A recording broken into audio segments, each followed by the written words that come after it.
We're talking Chelsea. Smudger joins us. Smudge? Yeah, hi. What was that music you just played there? That was really good. Amy Winehouse. Do you like that? Oh, yeah, right. I never heard that before. Oh, great. It's from Now That's What I Call Music 69. Yeah, it does, definitely. Who do you like listening to, Smudge?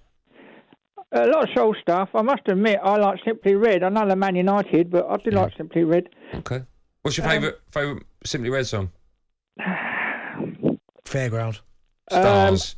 I liked Red, Sad Old Red, to be honest. It was on the picture book. Okay. Picture book, How's it go? Sing it to me, Smudge. Yeah, what? How's it go? Sing it. Sad old red. I got myself sad old red. Yeah, don't write them like that anymore, do they? No, they don't. No. What a good sport you are. Go on then, Smudge. What do you want to talk about? You're a Chelsea fan, right? Oh, I love Chelsea. I love talking about Chelsea. I know you do. Yeah. I don't think Tuchel's in trouble. I think he's probably frustrated because he's got a position now where he wanted Koundé from Seville. Chelsea wanted him for quite a long time. Barcelona have now come in for him. So Tuchel's deciding to keep Azpilicueta and Alonso. I think there was a little bit of aggro going between those two clubs at the moment. Mm. Look, Tuchel took over from Lampard. He took over his side. He's done well. I mean, he won the Champions League. He got third place in the Premiership. Now, he's replaced Rudiger with Kubalay, which is a good signing. He said it was a good signing after the American tour. So it's not too many changes made at Chelsea at the moment, so I don't think he's in trouble. Smudge, let me ask you a question. You say he's not, I don't think he's under pressure whatsoever, right? But if you were to take away that Champions League and you look at kind of the bigger picture, you look at when he first took over, they just about got into the Champions League. I think Spurs beat Leicester on the final day of the season. You look at the 3 cup finals that he's lost. I think he lost to Leicester, he lost twice to Liverpool. If you took that Champions League away, do you think he'd be under more pressure? Or do you think he'd have been sacked? He didn't lose to Liverpool. You lost twice this season to Liverpool. You've lost twice this season to Liverpool. League Cup and FA Cup. Okay, all right, I was thinking of the Champions League and, okay. First season, I think he's done very well in the first season. Second season's going to be tight for him. But then again, everybody else has thrown money at the game and they bought changes and I can see the same sides being up there, to be honest, Smudge, listen, before we move on, we've got something for you. You ready? Yeah, go on. I'm not glad You like that? when I get home. Smudge? Yeah. Is that the one? I'm sad already. That's the one, yeah. Okay. That's just for you, Smudge. I think he's got a great voice, Mick Hucknall. Yeah, yes. All right, Smudge, thanks for coming on. All right, cheers then. Thanks a lot. I met Mick Hucknall once at a charity do, right? Went up to him, probably drunk, and said, all right, Mick, how are you? Did you drop a few F-bombs on him? No, I wasn't drunk, actually. I wasn't drunk. I said, all right, how are you? And I was chairing it. I was like hosting this event. So obviously he knew who I was. And I went up to him, how are you? And he looked at me and I went, talkSPORT, you'd love, you big football fan, man. Come on. Blanked me. Didn't even look at me. Didn't he? Didn't even reply. I was like, hello? Can understand that. Hello? Mick! I like Mickey Hucknall. Fairground's my favourite tune. Can I have a bit of Fairground next No. week? It's not now 98 or whatever we're on. Probably is. Peter joins us, United fan. Hello, Pete. Hello, guys. Pete, have you got the answer to the question, is there a train and tube strike tomorrow? I have no idea. I didn't even hear you earlier on, to be honest. Right, cheers. Okay. You did, because otherwise you wouldn't know I just said that. Yeah. Sorry about that. Okay. Go on then, Pete. You're a United fan. What are you phoned up to say? Yeah, I think there's a wild bit of moaning from Chelsea fans. I mean, we call this Tuchel guy one of the best managers in the world, and he's just got a massive amount of flops in his team. Why doesn't he show us what he can do by getting those guys back into form? Everybody complaining about what he hasn't bought and who he hasn't replaced. I mean, he's brought in 2 top signings, Sterling, Koulibaly. Why can't he get the best out of Werner, Pulisic, Havertz, Ziyech? Show us what you've got.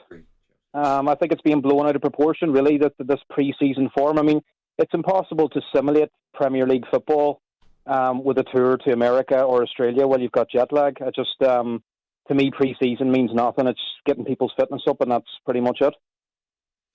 You're thinking that basically Thomas Tuchel's got no right to moan really, because he's pretty much been given everything he wanted. He wanted a centre forward last season, got Lukaku. This season he's got Koulibaly and Sterling. So you don't think he's got really any right to moan about anything? Not really. And I mean, I don't think people highlight that enough. Lukaku was bought for an absolute massive amount of money. He's away back to Inter Milan on loan. And as I said, he's got 4 or 5 players in the front 3 positions that he hasn't been able to get the best out of. So why don't you show us that you're one of the top managers in the world? Because this is all I ever hear. Oh, the top 4 managers in the Premier League. Well, then show us. Get the best out of those players that you've got and stop moaning about who you haven't bought. Would you not say that he's one of the best managers in the world? I think when he first came in, and I think what he's achieved in football, he is one of the best. But this is a difficult time for him now. He's, entering his 3rd season? So this is where you've got to show us what you've got. Conte was doing the same last year, moaning about not being able to buy players. He's gone in now for his transfer window. He's got a really good squad going. I think if he's going to prove himself to be one of the top managers, like Klopp or like Guardiola, then get the best out of those whinging players that you have, that you spent massive amounts of money on, and let's see what you've got. Okay, thanks for that, Pete. Let's go to Mark, a Chelsea fan. Hello, Mark. Hello, how you doing? I'm good, how are you? Yeah, really well, thank you. Completely disagree with the last caller, by the way. Okay, cool. I think he's got every right to moan. It's not his team. I think this is what, especially like the last caller. This isn't his team. You know, to a degree, it's not even Frank Lampard's team. It's what's his face? I can't even remember his name now. Is that bad? Sorry, thank you. Yeah, he was that bad. He won the Europa League though. No, he didn't. Here he did. No, he didn't. Rafa Benitez won it. Won the Europa League. Not with Chelsea, he didn't. How much would you like to bet? Would you like to have a bet? I think you made a mistake there, he did. Would you like to have a bet? No, yeah, I would, yeah. Because remember, I'm an Arsenal fan, you're a Chelsea fan. Actually... here we go. We've won it twice, haven't we? There you go. I'd like an apology, please. Here you go. Sorry, Ben, you're a legend. Can you lace your boots up and come and play for us? Dear.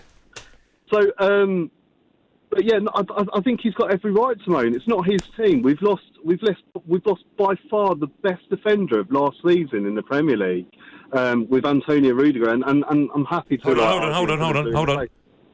Rudiger was the best defender in the Premier League last season. One of, yeah. Yeah, one of. Okay, yeah. Sorry. Okay. So by far one of the best defenders in the Premier League last season. We had a striker that I don't think was Tuchel signing. Truthfully, I think it was Abramovich and Marina. What? Yeah, that's her name. I think it was I think it was her signing.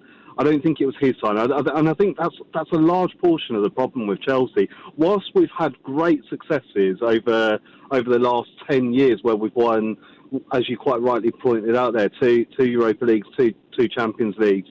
Like, we've had great success by these people running our club. I think Tuchel's got every right to moan the fact that he hasn't replaced Lukaku. Like, why aren't they going for Ronaldo? He'll do a job for a season. I just don't. I cannot understand why my beloved Chelsea is nowhere near where Man City and Liverpool are. They're miles behind. Yet you look 4 or 5 seasons ago, Liverpool were nowhere. We were miles in front. I just don't get it. I really don't get it. Okay, Mark, thanks for that. Let's go on. What you going to say? No, go on. Well done on the... Sorry. Yeah, it's nice. Don't apologise, it's fine. Vern joins us. Hello, Vern. Yeah, good evening, boys. How are you?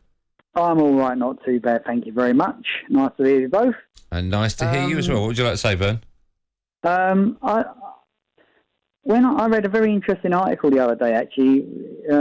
It said, if Chelsea have toured pre-season America or Asia, and they have done, I think it's about 4 times now, they haven't been in the top 4 in the Premier League, which is a remarkable statistic.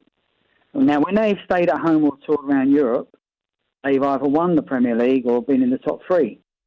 And now this year, of course, they've gone out to America, and let's face it, it's been an absolute disaster.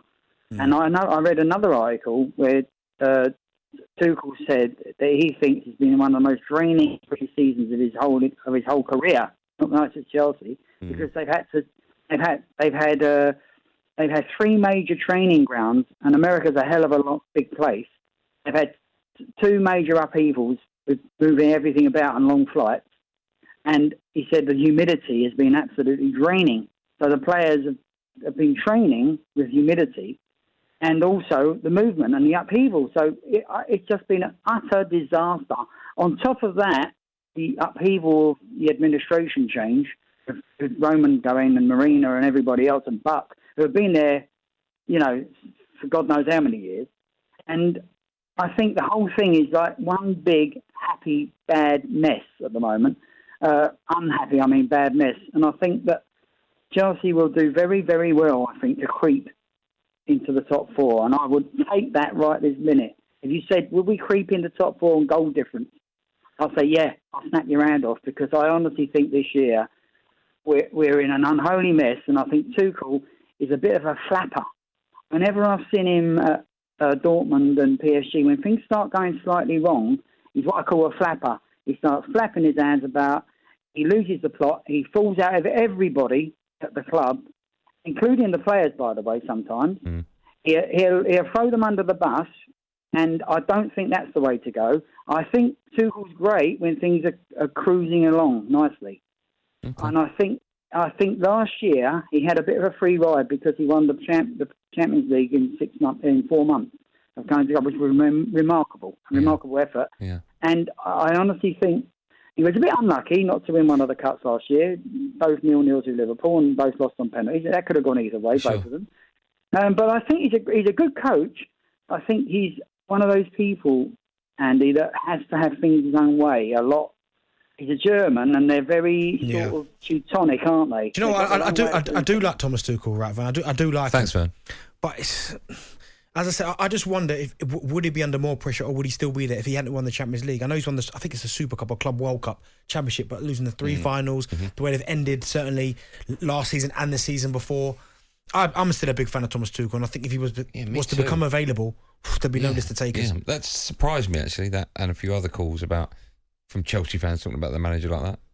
But isn't that like a lot of top class managers though? Like Klopp and Guardiola, take them out there, they're different. But when things start going wrong, they fall out of players, they throw their arms about. It's bizarre.